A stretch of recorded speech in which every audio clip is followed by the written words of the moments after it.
再来看南非政府甲咱两大的驻外代表处呢改名搁降级，即马咱外交部已经证实这项消息啦。也毋过南非到当时拢无甲咱来协商，目前两个这代表处呢要是正常咧运作，当咧甲相关的部会来研究讲要限制晶片出口去南非。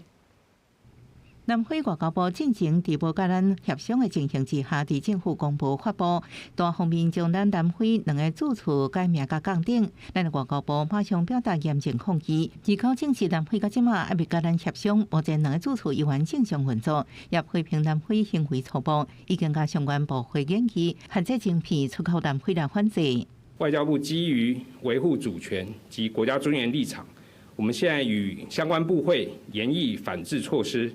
包括限制晶片输往南非，我们严正呼吁南非政府尽速与我磋商。美国众议院外委会非洲小组主席史密斯第一时间也为台湾发声，强调任何单方面违反1997年双边协议的企图甲改变现状的举动，拢是无法度接受的，呼吁南非唔通扩张中共压力。It is my hope that Taiwan and South Africa can return to the status quo, which was legally binding by their agreement, and that they reject any pressure by the Chinese Communist Party. 美国抗议表示，中国继续是压鼓励台湾，鼓励所有国家扩大甲台湾接触。学者分析，虽然南非为去年4月开始就动作真济，不过即马依然无强硬要求咱的驻处搬走。不过短期2个月问题真歹解决，美方行政部门若愿意实际协助，可能会是关键。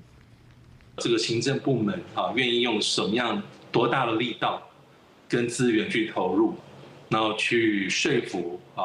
这个南非政府，我觉得这是真正最重要的关键。学者认为，咱甲南非局势应反映美中伫地缘政治的变场，不过美中无力竞争要合作，未来安怎伫咱甲南非议题顶悬交锋，依然爱观察。记者综合报道。